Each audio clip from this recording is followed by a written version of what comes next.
All right, welcome everyone. This is Built on Air, the podcast, the first edition of our live show. Very excited to be with you, and we have the whole crew with us. So, two of these faces might be familiar. I'm probably the least popular of the group. I thought we'd start off the show with introductions, and I will begin. My name is Dan Fellars.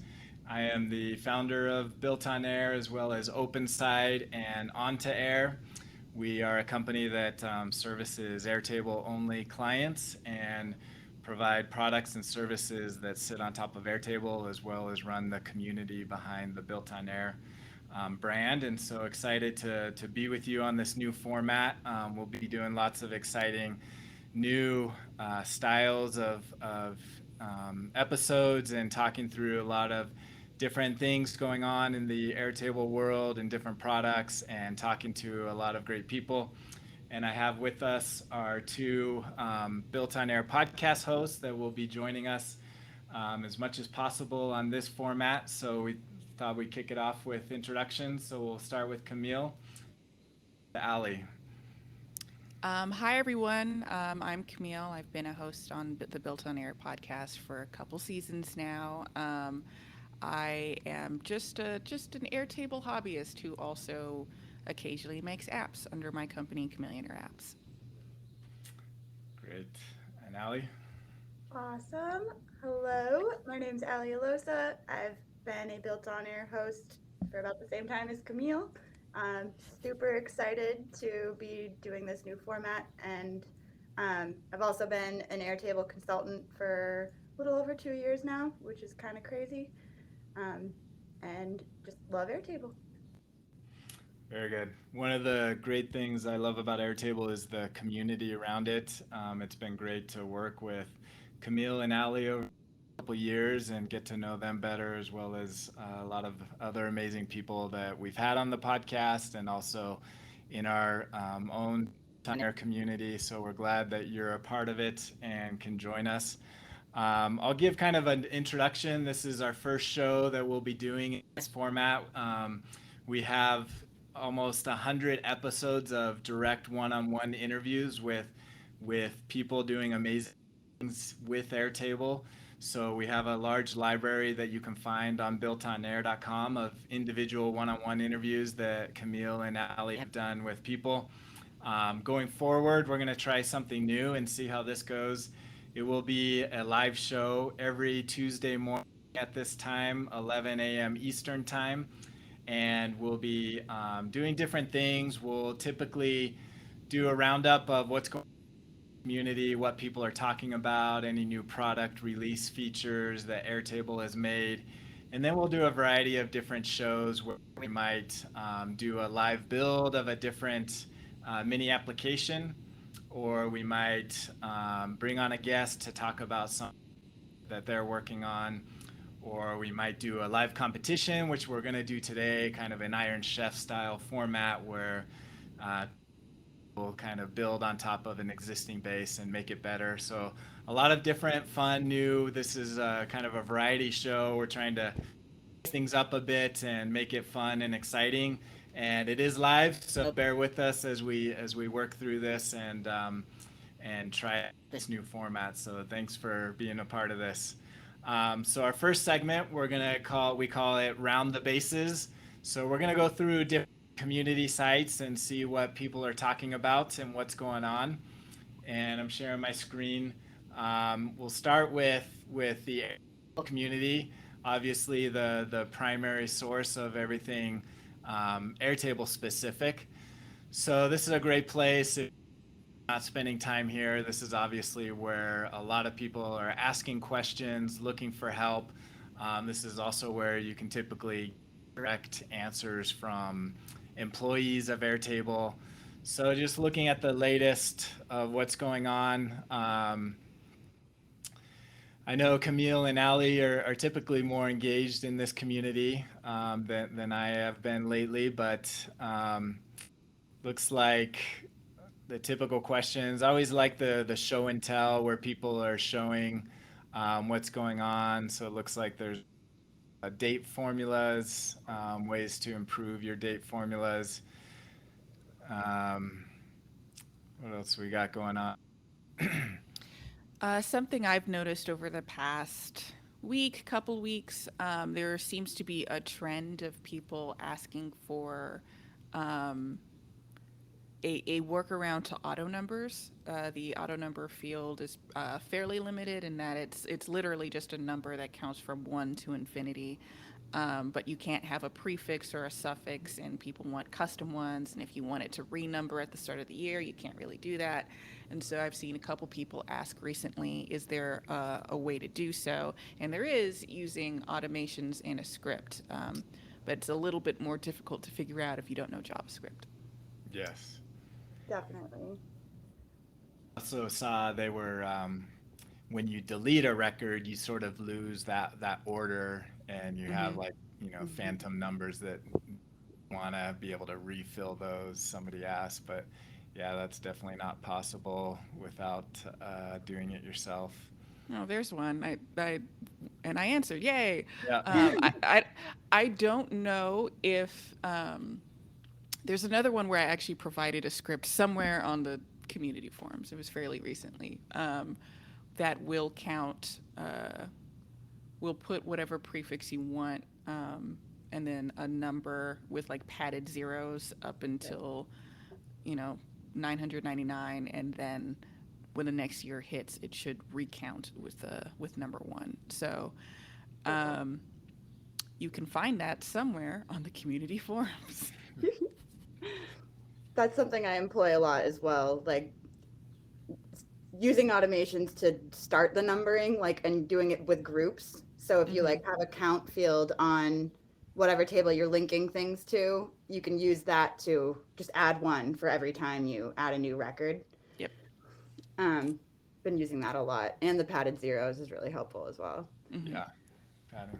Yeah. Here's one that actually, who's also in our BuiltOnAir community, brought up in our community yesterday. So they've updated supporting HTML within emails. So that's a great addition. I actually needed that for a project I was working on last week, and so it's timely. It's not every HTML, so it's not a complete adoption of HTML. Like, they don't support tables. Build them yourself with span. They actually don't support div tags, which I thought was interesting. They support span, but not. That's weird.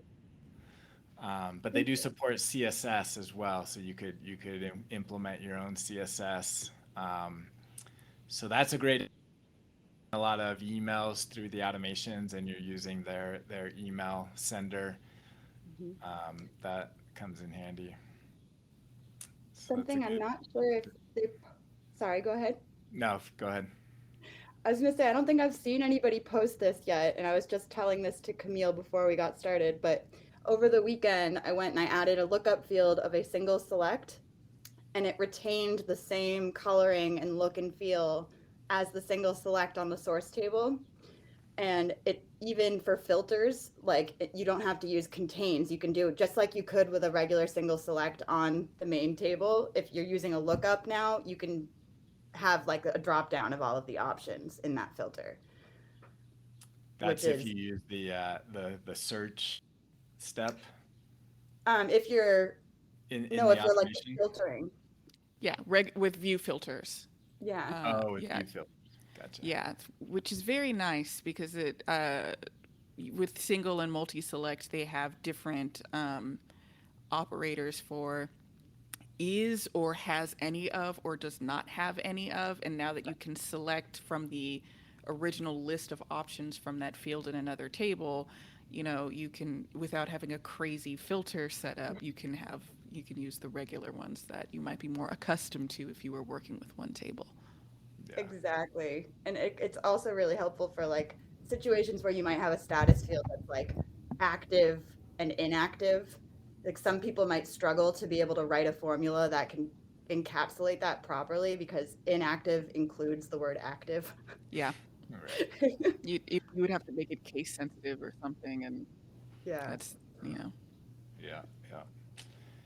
Yeah, so a few things going on. I haven't seen much product release as far as new features. Looks like April was pretty slim. March was a They big one. they posted to the community forums a April updates, and it was very slim. There wasn't too much in it. Nothing really major that I can recall. It's mostly little fixes, just kind of across the board. Yeah. So, okay. So minor updates. Hopefully they're still working and more to come on that front. It's always fun to see when they put out a lot of new product updates. So yeah, so that's the Airtable community. It's typically a good place where if you're looking for, if you've got questions, also showing off, and then also people looking for work. There is a place where you can hire a consultant, so that's pretty popular. Great way for companies that are looking for people to help them implement what they're doing. The next community is our community. So BuiltOnAir, BuiltOnAir.com, you can go to and read about what's going on. We actually do a summary every week of these communities and what's new in them. So it's a great way if you don't have time to spend all day inside of these communities and you just want to get an overview, and then you can dig deeper if something piques your interest. You can look at our community roundups. The other thing that just got released yesterday is we do an overview of what's going on within the Airtable universe. So this is where people post sample bases that they've built and they want to share off the cool base that they built. There's a great universe of what's going on there. And we keep track of all the new followers and everything going on, all the new bases and all the new people. This one was a little bit odd. The information, it actually might not be correct. I need to double check and look at this data because it seems odd with the data that came through. But every month you'll get an update of what's new in there. And then the other thing that we do in the BuiltOnAir is we actually have a Slack channel and Slack community, and there's lots of fun stuff. We've got non-Airtable conversations going on. If you're curious about this interesting looking Tesla camper, you probably know the name Bill French. He's very popular in the Airtable ecosystem. So that's a fun little side project he's working on, if you could call it that. Let's see, other conversations going on. We have different channels for if you're a developer and you're doing developer specific stuff. This is a great way to get answers from other developers. And you see more technical stuff. Our friends at Sync Inc. talk about what they're doing, and they do great analysis of the API. They posted that there. There's also just a general place to ask for help. We've got questions going on. And, great help. Scott Rose is another name that might be familiar, helping people out with their formulas. Any other interesting stuff going on in our community? I think a lot, it's pretty similar to the Airtable community of questions that you get, but I think you do see people maybe being a bit more open about what kind of questions they're willing to ask. Might be a little bit more critical of Airtable, and so you get maybe a different perspective of Airtable in here. Fair but honest, and but generally everybody is fans and using Airtable, so it's definitely a great resource to get help.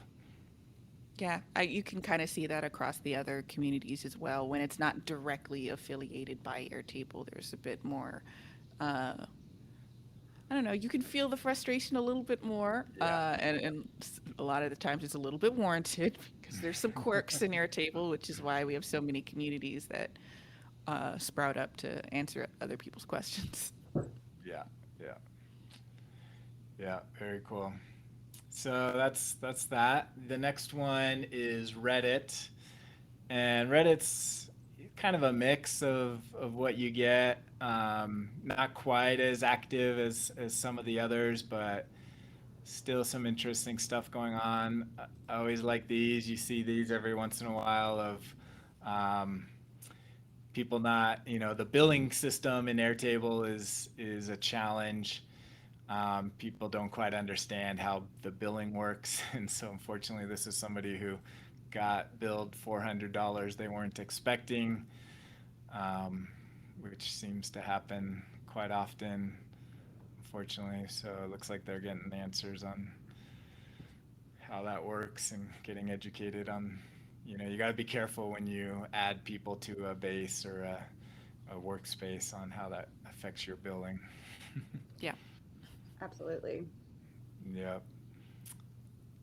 General questions. This is good. Actually, so it looks like the moderator's been more involved. They're adding labels on things so you can get a sense of what it is, what's going on. Data Fetcher seems to be making the rounds on all the podcasts. They were on our podcast, I believe, with Kamille.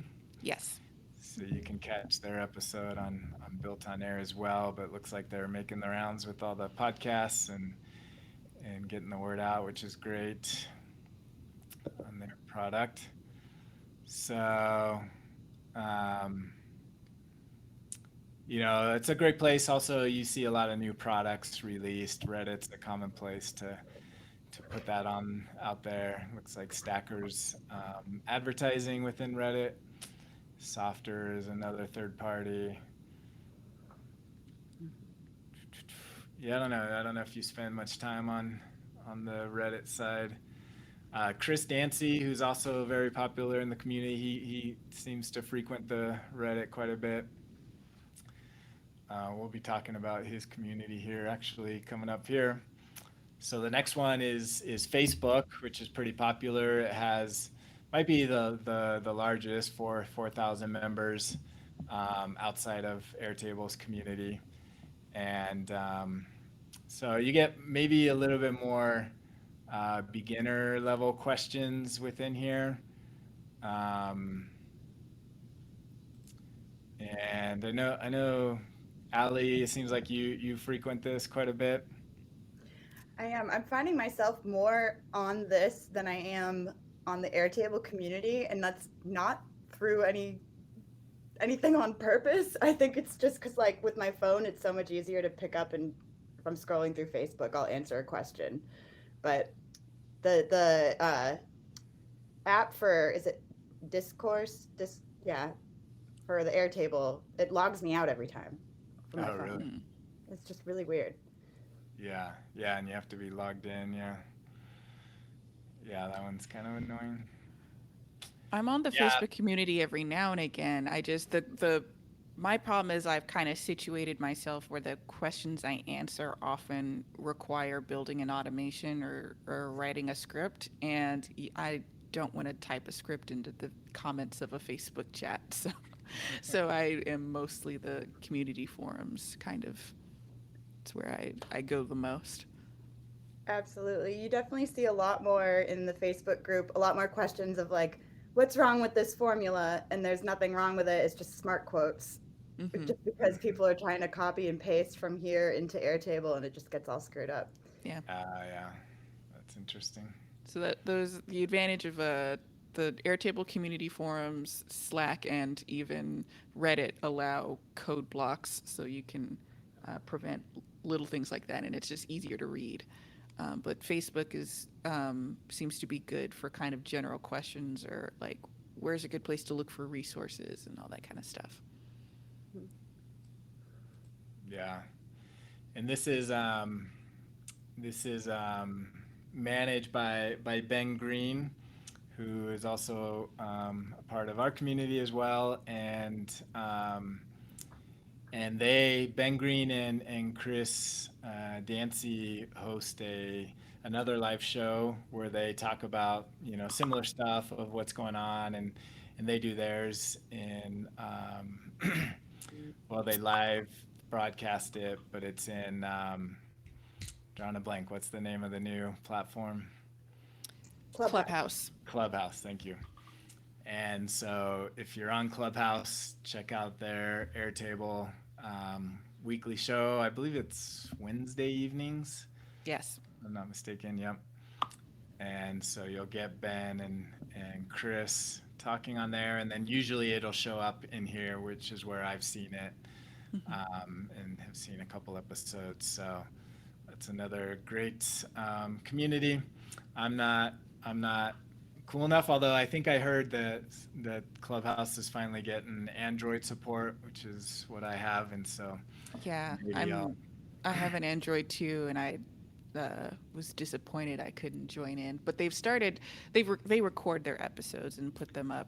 Um, Yeah, I I think think you they can. do it I think you live can. too. Yeah. Yeah. So they've kind of worked around that. But initially, I was a little bummed out. Yep. So I think they push it live to here and maybe to YouTube. So yeah, here's one of those episodes. So it looks like they're getting more guests on, so you can follow their discussions of what they're talking about. And yeah, so Facebook. If you're already on Facebook, I try to avoid Facebook as much as I can, so I'm usually not on here, but um, it is a good place to see what people are talking about. All right, then let's go to YouTube. YouTube's always interesting. This is where the big name here is definitely Gareth and his Gap Consulting, which Alli is also involved with. And so he probably has the largest YouTube channel that's Airtable related, I would imagine. But there's a lot of other great videos um, doing different things. So here's one talking about a new product that I saw that was just added to the marketplace, this Noble. That's an integration between Webflow and Airtable. Here's an episode. I actually saw this advertised on Instagram, and I didn't make the live showing, but I want to watch it. It's with the CEO of Airtable, Howie Liu, who was speaking at a Stanford event, entrepreneurial thought leaders, and so I've added this to my watch list. Be interesting to see what he's saying about the vision for Airtable and what he's thinking. I've heard him speak in the past. He's not super public. It doesn't seem like he's not always out there, maybe like some other CEOs, but you can catch a couple clips of him talking about it. And I remember him, this was years ago when he spoke when Airtable first started, and kind of his vision of it being, the new platform that you write code on top of. And that's when I kind of started to get the glimpse of like the potential of Airtable, of what it could be as far as a revolutionary type platform to change how software is built and developed. So worth hearing his words there. Any other YouTube channels you guys come across? Um, all about that bass. Uh, they do kind of like quick little tutorial videos. Pretty great. Gareth, yeah, of course, is kind of the king of the Yeah. Airtable YouTube verse, if you will. But there are a couple. There's one whose name is escaping me right now, but they had recently begun a YouTube channel that was um, more targeted tutorials about how to build a custom app. Which is nice. I just wish I could remember the name, Yeah. but it's live, and so I don't We'll get that recall for next it. time. Yeah, That's good. I'm Maybe sure as soon as this one of episode the is over, things. it's going to come to me.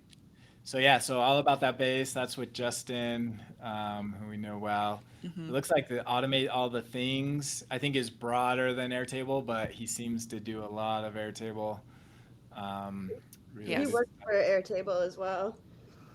Does Oh, he? Yeah, that's Aaron Oh, Kornblit. that's Aaron. Yeah. Right. So he, interesting. I've met him before over Zoom, but He was didn't on the connect him. podcast too. Yeah, that's right. So yeah, I think he started this before, and then he joined Airtable. okay, Kind That of. sounds that right. makes sense. Yeah. but it looks like he's still keeping it going, so that's good. Ben Green, Ben's also been doing a lot. Um, so he's got some good content. And he also has a training course that's with Built on Air that I'll be talking about a little bit later. So he's a great resource to follow. We got Content Cal. This would be a great place to show off Master Calendar. So you have to reach out What's to whoever's that? behind that. We will find out. Another thing we'll learn today. Here we go. Hey, those two look familiar. That's us. Yeah. Cool. So lots of new videos coming out. So each week we'll kind of see what's new. This first one we'll kind of get a glimpse, and then we'll just kind of keep it to just that week's worth, and go from there. So that's kind of rounding the bases and seeing what's going on with the community and where you can go to find out more information. If there's a community out there that we're not aware of, feel free to let us know via comments or join our Slack community. That's the easiest way to quickly contact me or any of the others and let us know.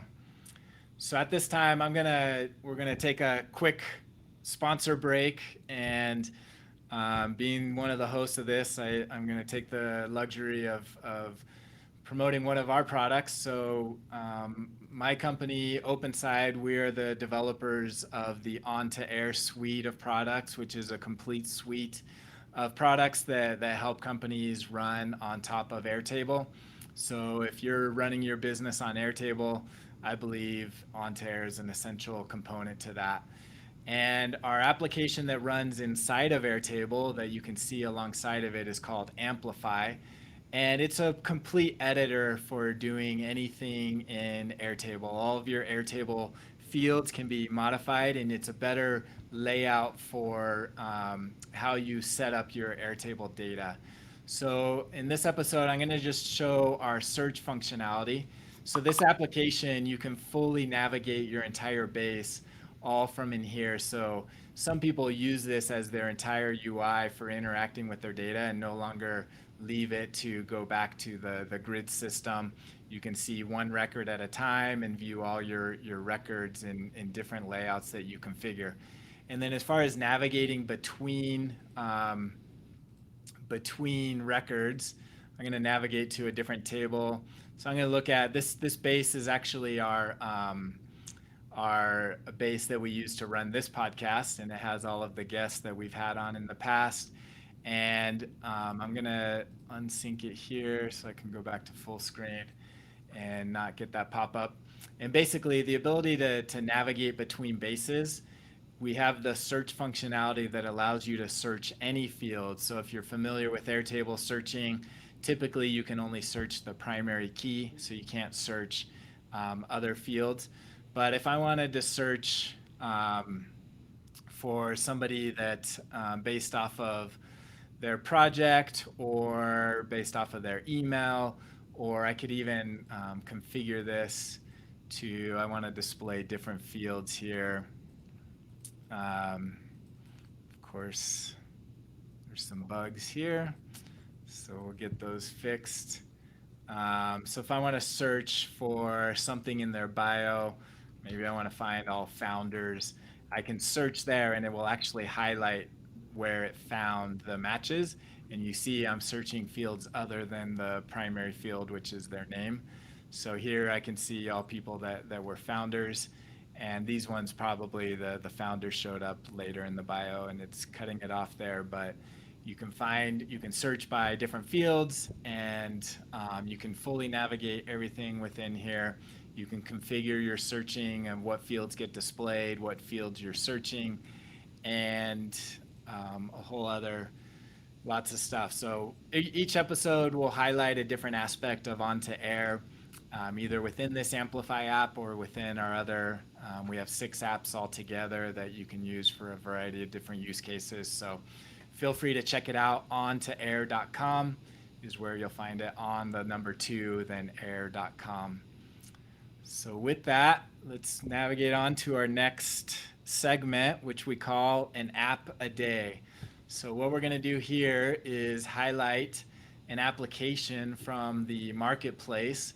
So if you have to be on a pro plan to use any apps, but once you have access to the apps, it's a great way to expand upon Airtable. And I think we're going to see an explosion of apps over time that do a variety of things. Obviously, our Amplify app. The one we're going to highlight today makes sense since we have Kamille on here. And you look in the all apps, you've got the apps by Airtable, which are nice, but the ones that I think are really good are the apps built by third-party developers, obviously being biased there. But we're going to look at this master calendar. And Kamille, I'm going to ask, since she is the creator of this, if you give us an overview, and I'll start downloading it, but why don't you talk us through what it does? Sure. Well, about it like a year ago, Airtable made a contest for third-party developers to make their own custom app when the custom app functionality became a thing. And Master Calendar was actually my first idea for that contest. I actually built something else for it, but in the back of my mind, Master Calendar has been in existence for forever. What it does is it kind of circumvents a limitation to Airtable calendar views, where you can only have one, you can only show records from one table in a calendar, which is useful. But if you have more than one table with date fields and you wanted to look at everything at once, you would need some other solution. And I hope that solution is Master Calendar. Yeah, it's really powerful and very well designed. It looks great. Why, thank you. It also gets around, like, I didn't realize this before, but Scott Rose pointed it out, where Airtable's calendar views on the calendar, it will display the primary field of the record every time. In Master Calendar, you can actually pick which field you want shown on the calendar. So I added that because it felt like it made sense. I didn't really think of it in terms of solving another problem. But if you don't have that many bases or that many tables with date fields, but you still wanted to show a different field on the calendar, you can do that with Master Calendar. And you might not need an account with me to, you won't be able to edit things. I'll talk about limitations with or without an account, but we're currently looking at the setup screen for Master Calendar. It runs on what I call feeds, where each feed is a collection of records. You could have 10 feeds from one table, or you could have 10 feeds from 10 tables. As you go in and start adding filling out each of these different settings, the red X will turn into a green check mark if it's a required field. If it's not required, it will be a gray check mark. So you can have all of your records color-coded. If you select a table in view, that will control things like how the records are kind of ordered aside from the date and time themselves. They appear at the same exact date and time. The view will help control things. It will also filter your records down so you don't have, records from 10 years ago showing up in your calendar if you don't need to. It supports date fields and date time fields. It also supports formulas and roll-ups that have the format of a date. You won't be able to edit those, of course, because those are calculated fields, but you can still display them on the calendar if you need to. Great. I was going to ask that. So it's intelligent there to know which fields are formatted as dates, which format Yes. field. That's awesome. You can try setting it up with a formula that is not formatted as a date. It just won't show up on the calendar. But you won't flash an error or anything like that. All right, so we've created one feed. To add a feed, it looks like it's down here. Mm-hmm. So we could add a second feed. So let's do that, I believe. And each feed has to have at least one date field, right? Each table. Yes, you need at least a start field. You don't need an end field for it to work, because some things are like all-day events, for instance. So you don't need to add it, which is why it will show up as a gray check mark at the bottom. And if you fill it out, it'll just turn green. Okay. All right, so let's see what this looks like. So we're gonna hit done. Let's hope it works. Yeah, okay. So the problem here is I just installed this base off of the universe, Hmm. and because of that, all the dates are probably outdated because it's not a relatively new base, so they're not showing up in the current. So it looks like Let back in 2020. So why don't we go Yeah. back? So we'll just navigate to there we go. There we go. Aha, they're there. Yes, very cool. That looks So why awesome. don't you explain what we're looking at here? Based on the colors that Dan selected in the settings panel, those represent how they are color coded on the calendar. That quickly lets you set things up based on so you could see the different feeds. If you have it memorized in your head, you can quickly see. Oh, purple means draft date, for instance, and blue means publish date or something like that. If you click the expand sidebar button, you will be able to see a list of all of the currently visible events, that are displayed on the screen. Even if you can't quite see them, some of them have multiple dates on the same day that you have to kind of click into to see in greater detail, but they all appear on the sidebar there. And as you switch views, it will refilter that list of 16 events. So if you change to week view, for instance, less records will show up because less records are visible. If you click on any of the events on the calendar or the events in the sidebar, it will expand Airtable's regular record, single record view, so you can edit things really, really quickly. Or if you know the name of a record or the whatever label field you have selected for display on the calendar, you can search for it using the Find Event button in the sidebar, and it will actually jump to that date that record appears on. I believe it will go into week view to display the date. But if I want to find the record with boat in the title or something like that, you can use Find Event and it'll jump to that place on the calendar. Nice. So there you have it. What else does this thing do? A lot of my time has been spent in designing master calendar. It's fairly complex under the hood. If you have a pro account with Kamille apps, you will be able to edit the records that you see on the calendar. So Dan, I don't believe, has logged in. So if you try to drag and drop a event right now, a little pop-up will appear at the bottom corner. Just click and drag anything on the calendar. From From the here? calendar interface itself. Like if you click and drag an event, Gotcha. it'll say, Yeah. please log in. And same thing with clicking and dragging time blocks or between days to create a new event, much like you would do with like Google Calendar or anything else. The same kind of pop-up would appear. So I am offering subscriptions for $5 a month, and you can install it in any number of bases that you choose. And with $5 a month, you will be able to edit existing records by clicking and dragging, adding new records by clicking and dragging. You would also be able to look at any record being pulled in from the feeds that doesn't have a start date assigned to it, and you can click and drag a start and end time or a period of time and assign it to an unscheduled record. So that's nice. Very cool. Mhm. Yeah, this is awesome. This is great if you're heavily into dates and doing a lot of calendaring. This is a very useful tool to add to your repertoire and support Kamille. So for only $5 a month, you can get all that added functionality, and I think it's extremely useful. Mhm. I hope it is, because it took a year to make. It It definitely is.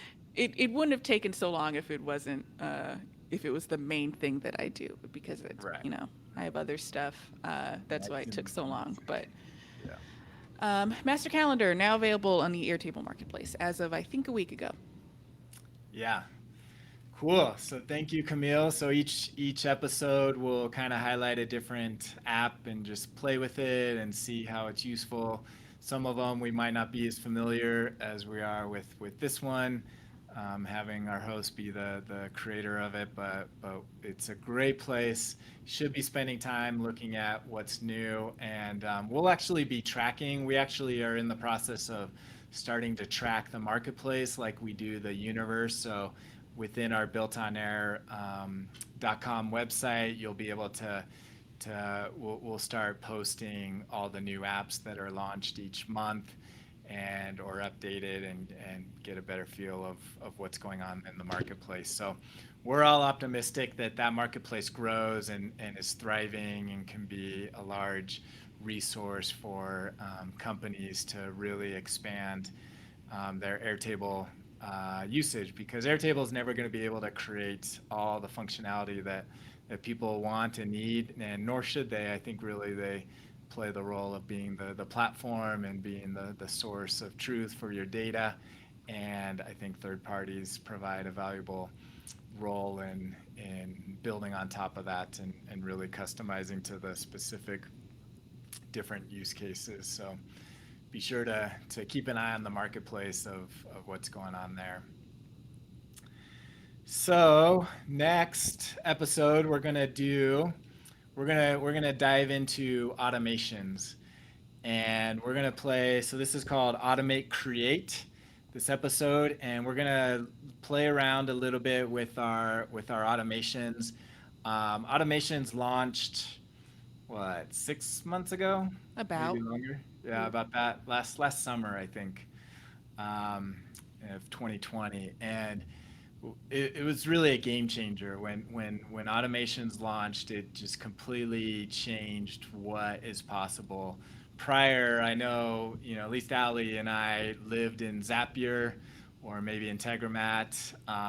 To be able to make any of your data actionable, you needed some other third-party resource that used the API. So once they launched the automations, first they launched scripting, which was nice, but it wasn't, triggerable off of data changes. But now with the automations, Airtable truly can be a platform that is fully extendable and comes to life, allows your data to come to life. So you gotta be using automations to do anything, beyond basic spreadsheet type data storage in your Airtable. So what we're gonna do is we're gonna simulate, and this will likely be a two-part series where we're gonna talk through what is involved in creating an automation that allows you to send data from one base to another. So another feature that Airtable added last year was the sync functionality, which is also great. That automatically will sync data from one table to another, either across bases, typically across bases, and so you can set up a table. The problem there is if you have data that's synced, you can't update it, so it's kind of locked, and you can only update it from the source. So I know in talking to a lot of customers, that's great, but that's not ideal for some use cases, and they want to be able to edit data on the destination side of where that data is going. So here's a different approach. I wouldn't, typically I would recommend using the sync feature if you need to get data from one table, one base to another. But there are use cases where you don't want it to be locked on the destination, but you do want to push data over from another. So we're gonna create a custom automation. And for our trigger, what we're going to do is we'll just keep it simple. We're going to do when record matches conditions, which is typically the one I'd recommend. And we're going to push every time a design project in this base gets updated. So we'll pick that table, and our conditions will be every time. Oh, that's right. With this one, let's do. Why don't we do it manual?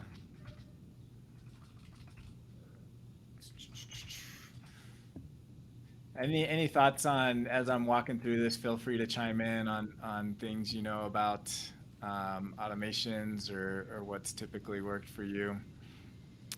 I just know it's one kind of thing that is sometimes difficult to get your head around with what each of the triggers for the automations kind of mean. The biggest one is if people are creating a new record and they want the trigger to fire when they're done with the record, Airtable has to know what being done with the record means. And so when record is created is literal. If the record is created, it will fire right then and there, even if you haven't typed anything into the record yet. The record was created, and that's all it's looking for. So just something to be mindful of when selecting the triggers for your automations. When record is created is probably the one that is the most, not necessarily problematic, but misunderstood. It's only really useful for if you don't need any data in the record, or if data is only coming in via a form or via some sort of API. Because when you send a record via a form or API, all of the data gets sent at once. But if you're typing stuff in manually, obviously all the other fields haven't been filled out yet while you're in column A, if you will. Yeah. Exactly. And I think that's like, it's similar in that same vein for when a record matches conditions. A lot of people will pick that and say, okay, once I've filled in a client email address, send them an email, but it'll trigger once you've put in just one letter because that field is no longer empty. So you have to really kind of think through and add like, after I haven't modified this field for over 2 minutes or something to that effect. Another big trick I use all the time, and I might be getting a little ahead of myself, but like I always, the last step of my automation, typically speaking, is to go back and update that record and either check a box or fill in a date and time saying, yep, did it. Because if you don't, then there's a chance that automation could trigger for that record over and over and over again. Like even if you just accidentally uncheck a box, it matches that condition and it goes out. So I always have some sort of secondary layer on top of that to prevent it from accidentally firing again. Yeah, very true. That's a great best practice there. Okay, so what I did was I set up a checkbox that is a sync. So for this use case, you could automate this to where anytime a field is updated, but to keep it simple, I'm going to require you to check this checkbox, and then that's what will trigger it to send the data over. So I tested it, so now we're all good. Now the next step, we're going to use a new feature that just got released, I believe, a month or two ago, and it's called webhooks. And what we need to do is I'm going to the second base that we're going to be pushing the data to, and you need to go there, and we're setting up a new automation that is when webhook received. And what this is this webhook is a unique URL that anytime any data is pushed to this webhook, it will start a new automation. And so you can have automations that are triggered programmatically from other sources. So this could be Zapier, Integromat, or in our case, it could be another step from another base, or it could be within the same base. I use this for one automation to talk to another. So it's a great way to break out your automations if you want. So one use case I found this very useful is I have tables that all need to push to another table, but I had to write some script that I didn't want to replicate in all of the automations that are set up for all the tables. So I created one automation that has all of my main logic and code, and then the other automations just send to that the information that it needs. And then now I can keep my code all modular using the concept of dry, which stands for don't repeat yourself, which is a useful programming concept of not repeating code so that if you ever have to make changes, you're only making them in one place. So webhooks allows for functionality like that. Very useful. So what you do is you just set this up. It provides this URL and you just copy it.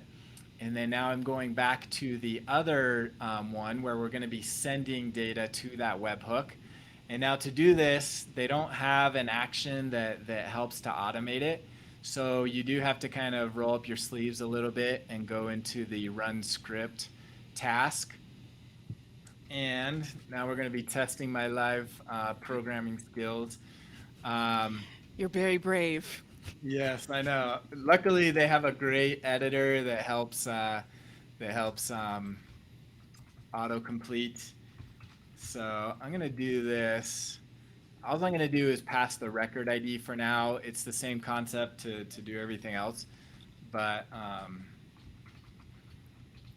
you're gonna get the data from input.config. And it sees here, you see the squiggly sign because I need to create an input variable. So I'm going to do my record ID. So this needs to match that. And then the value will just be from the first step. We'll just get our record ID. So right now we're just going to get this ID just so we have some data. Overall, you'd likely add all of the fields that you wanted. Let's just get name. And so we'll add name. So now I'm going to get the name and the record ID from our input config. So this is coming from whichever record gets triggered in the first step. And then all we need to do is call our fetch function. So fetch is a built-in function that will pass information to the URL that they gave us. So I pasted in the webhook for the URL. And now I'm being tested here. Okay, so this returns a promise. So we need to add our await to it, which will tell it to hold there until the function gets returned. I'll get my response back, and then we'll just do a console.log of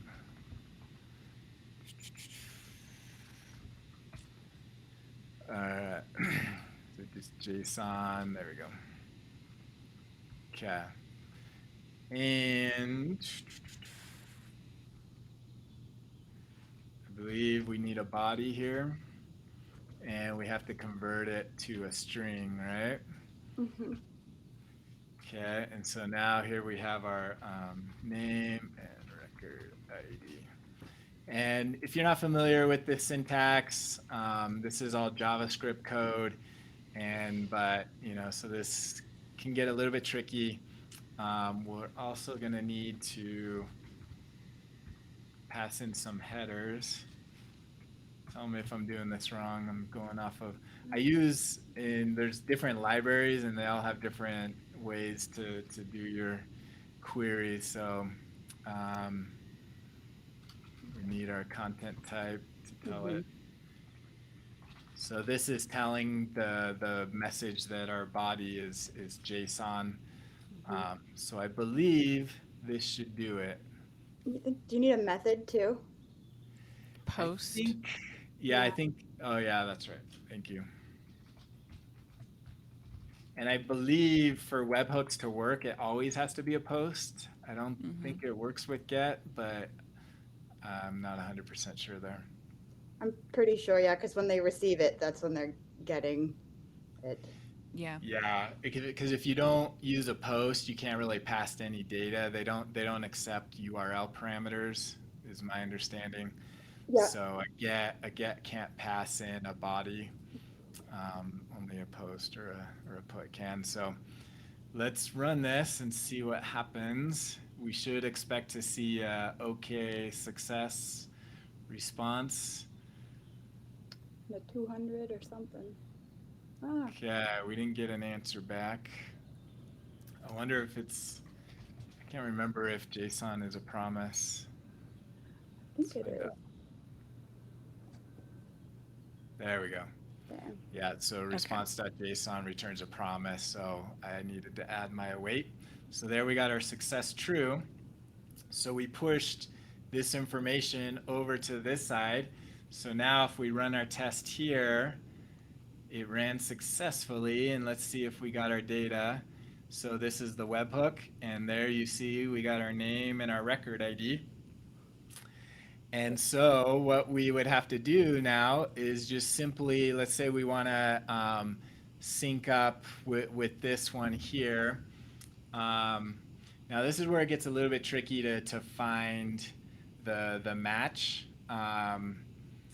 Let's Would you essentially need two automations running, like one when the record is created and like create another record in the other table you're syncing to and copy the first record ID to the other one and then do the reverse, take the table two's record ID and copy it to table one's, and then that's done. And then the second automation is the one we're building right now to update as records change. Well, I think you have the same issue, right? Where on that first one, you got to know how to do a lookup. Now, in Airtable, they do have an update record, but you got to know the record ID, Mm-hmm. right? And so, yeah, so what you're saying is if we knew this record ID in the other base, then we could send that along and say this is the one that you're updating. Yeah, that's why I would have two automations. Like the instant a new record is made in table one. Well, Gotcha. you would need four automations, I think, total. One in table A, as soon as a record is created in table A, make a new record in table B using the webhook kind of scenario where we just kind of watched, and then add, and then do the reverse. I know it makes sense in my head. There's a Yeah. chart. I need to make a chart, but you need one set of automations to run when a record is created so that they can copy the record IDs to each other. And then the second set is the one we're building now, which, assumes we know which record ID to update. Otherwise, we would have to do some kind of like find record step where we, find some means to match the records together if we don't know the record ID ahead of time. Yeah. Another option would be to have a synced table going from one base to the other and then linking them together just by the primary key, and then then you'd have the record ID of the synced table in the source base. Mm-hmm. Yeah, those are all workarounds. Not ideal. Right. Yeah. The way I would probably do it, being comfortable in scripting, Right. is if we did a scripting step here, then you can loop through all of the items and Find it. look for our existing source ID. That wouldn't require those extra steps. So I think we've reached our time limit. One of the, this being live, I think it's great to learn all this. What we'll do is that on our next episode, we'll continue this of how we would perform that step to link it via script and talk through that. I always, it's a challenge if you're not strong with scripting. There's definitely workarounds. There's Zapier. We actually, another plug for OnToAir, we actually have functionality that would make this easier. That we have a concept, I mean, it's not our concept, but it's called an Upsert. And what an Upsert is it will update it if it finds a match based off of a field. But if it doesn't find a match, it will then create a new record. And that's really helpful for, so it's basically an if match is found, then update, else create a new record. And that's really what you want to be doing with a sync is if you find that matching ID, then update. Otherwise, we want to create a new record. So that Upsert functionality is available in our OnToAir products, our OnToAir actions. It would come in handy here, but next episode, stick with us. We're gonna dive deeper into this, but in this one, we kind of highlight the how the webhooks work and how you can talk from one base to another. And then next time we'll dig into how you perform that lookup and matching process via script. So very useful, and you can kind of see how work is done and how it usually takes much longer than you'd expect it to. But once you do it, once you set it up, it's an automation. So it will Yep. just do it for you from then on, which Yep. is nice. Yep. You just kind of have to hunker As down long and as you figure don't out the change first part. anything, don't touch it after Right. that, right? If you start to rename fields Yep. that you might run into an issue. Well, not with the Yep. method you showed using input config, but if you do Right. it all within the body of the script, if you start renaming fields, you kind of have to go back and rename what you called it in the script. So Yep. Yep. be wary of Yeah. data schema. Yeah, anybody that's done some serious coding with this, and you just think, oh, I got to rename this one field, it won't affect anything, and sure enough, some automation is tied to that and messes up. Famous last words. Yep. Yeah, very true. I'll add a hyphen. Yep. Tragedy. Yeah. Ruins your whole day. Okay, we're going to take another quick ad break here and talk about BuiltOnAir training. So this is part of our BuiltOnAir brand, and like we've mentioned before, there's a lot of amazing experts in our community, and we decided to give them a chance to really showcase their talents. And so we launched a training platform. So if you are looking for more serious training and you want a guided process to get you up to speed on different aspects of Airtable, check out training.builtonair.com, and you'll see our initial launch. This is brand new. We're just launching this now, so we're just getting the word out, and we have 3 courses currently. 2 of them are put together by Ben Green, who we mentioned earlier, who has a YouTube channel and also manages the Facebook community. And also Jen Rudd, who's also an amazing Airtable consultant, has put together what we've been talking about, integrations and how to do integrations with Airtable. So if you're just getting started to Airtable, check out Ben's course. If you're responsible for managing your account and need to learn all the different ways that you can do the account management, Ben has a second course. And if you're doing integrations, check out Jen's course. So each of these has an intro video you can watch and get a better sense of what it's all about. And both of these people really know their stuff. I've met with them many times, as has Alli and Kamille, and so highly recommend you checking them out. And then we'll be adding more courses over time.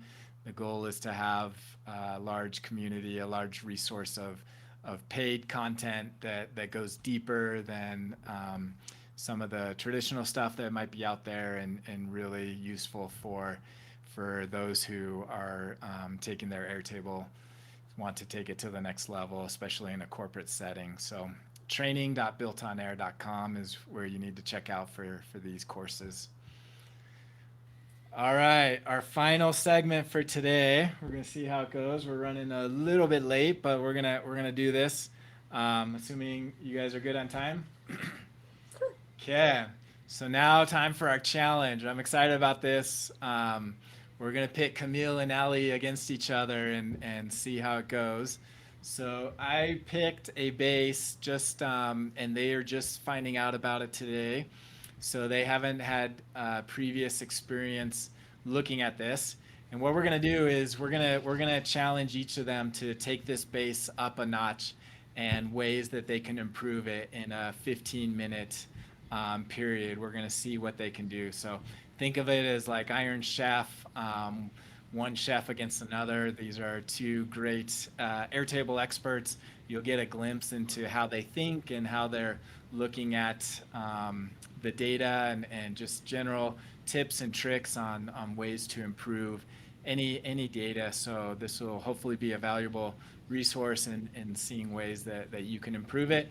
And it will also be fun to see how we can react on the fly. So both Alli and Kamille are installing, if they haven't already, this base into their own environment. Mhm. And we're gonna just talk with each of them and kind of think through what it is that when they look at a base, how they might dissect it and do that. So with that, you guys good? You got it installed? Yep. I do. Okay. All right. So I'll give you guys time. Feel free to quiet it down if you need some time to think, but go ahead and get started looking at it. Feel free to get started working. I'll grab one of you after I go through it and explore it in general, kind of talk about what's in here, and then we'll get your thoughts on it. So I picked this competitor analysis tracker. So it's essentially I wanted it simple so that we could expand upon it. It's a base that just has two tables, a companies table and an incidents table. And the companies is just a list of companies. Some you might recognize from TV and movies. And it's just a way to keep information about your competitors. So if you're a company and you want to track all your competitors, what they're doing, where they're at, this is a good base to get started to do that. So it looks like they've got three views here. The main grid view, they've got a gallery view that displays it a little bit nicer. And then it looks like they have a view for just their international competitors. So if they are international, and then it looks like they're keeping track of incidents. So each time, it looks like any kind of interaction that they have with these competitors, they keep track of it. So kind of a log of incidents that they have with them. So you can, this is coming from the universe. Go to airtable.com/universe, and they've got a ton of these. These are really great for getting ideas and having starting points to begin. And it'll open your eyes of the different types of things that you could track in Airtable by looking through the universe. So with that, do we have a volunteer to go first? Sure. Yeah. So I'm gonna stop sharing my screen. And Kamille, if you want to share your screen. Sure. Keep going. All right. Well, I did a thing really quickly. First thing I did, I kind of took the multi-select field that stored where each company was in which region it was based in. And I made a duplicate of it. In reality, I wouldn't have two of these fields. I would pick one or the other. I duplicated it so I could turn it into a link to another record type field so that I can have a table for regions. And with that, I was able to add a count field to figure out how many companies I have that are based in the US versus in the UK, et cetera, France, et cetera. So it kind of gets That's a around a limit. Sorry, yeah, that's a common trade-off when you think about when to create a separate table versus a drop-down. What are some things you think about when do you choose one versus the other? Yeah, it's a matter of when you need actionable metrics, um, and you're kind of you're a little bit at with both of these options. If I wanted to group by the region, for instance, it collapses multi-select options anytime it's an array. So even if I grouped by the other field, you're kind of in the same boat. You wouldn't be able to separate out US from France from UK if they're based in multiple different companies. So that's the same drawback no matter what. But you can get a count of US only records using the kind of group field, but you can't access that number two anywhere. But if you wanted to be able to use that data in any meaningful way, you could have your own table for regions, and then you can get a true count of um, how many companies are based in the U.S.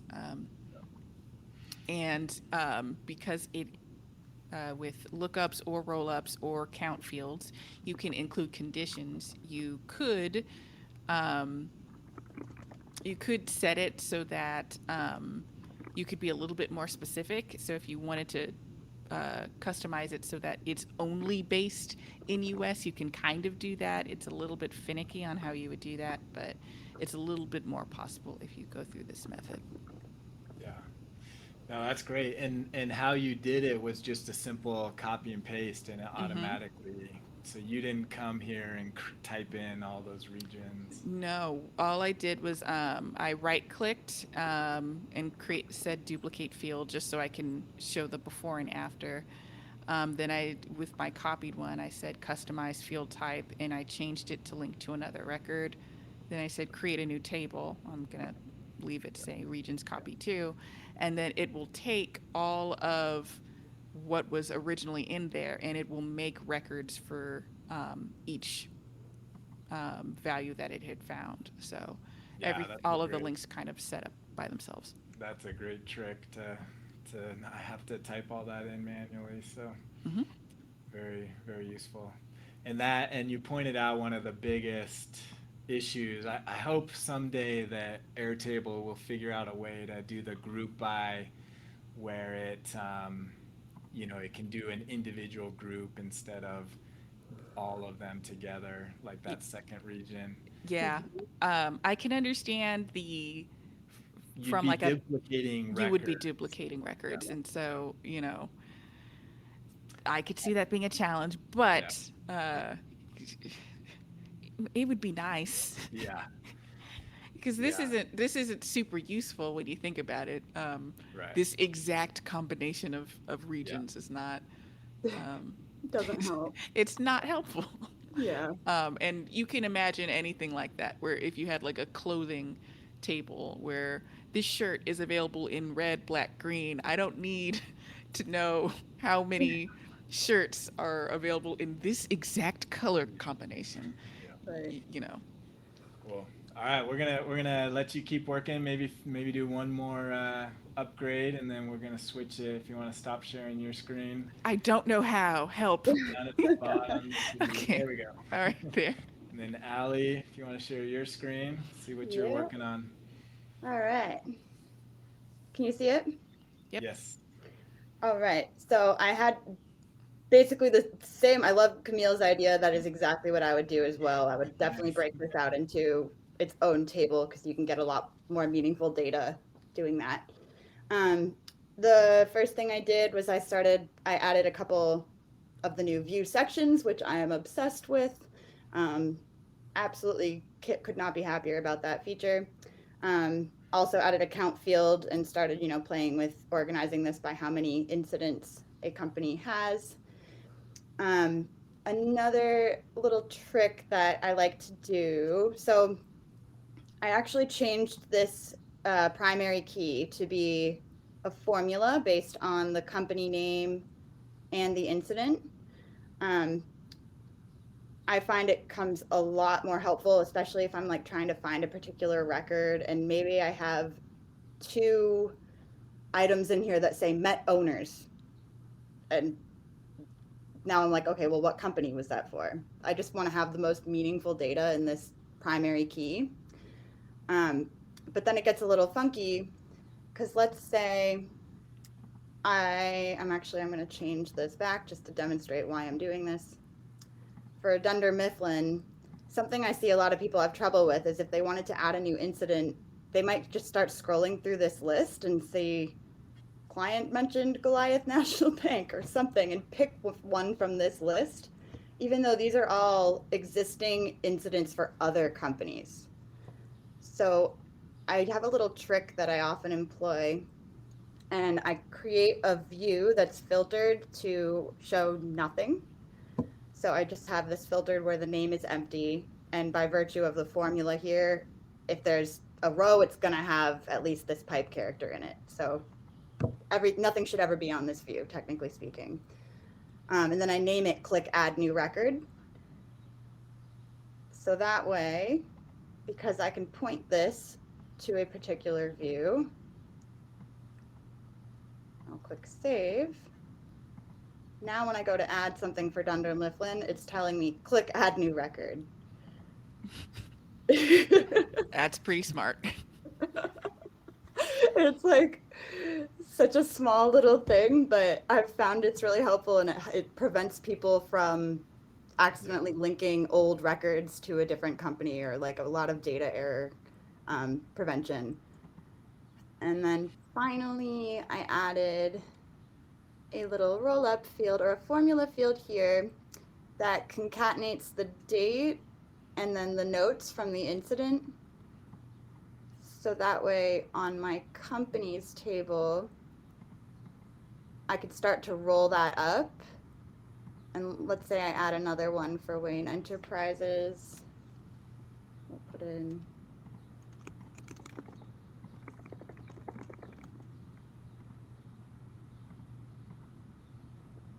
now I've got a dated list of all of my notes that I can start looking at just right from this table.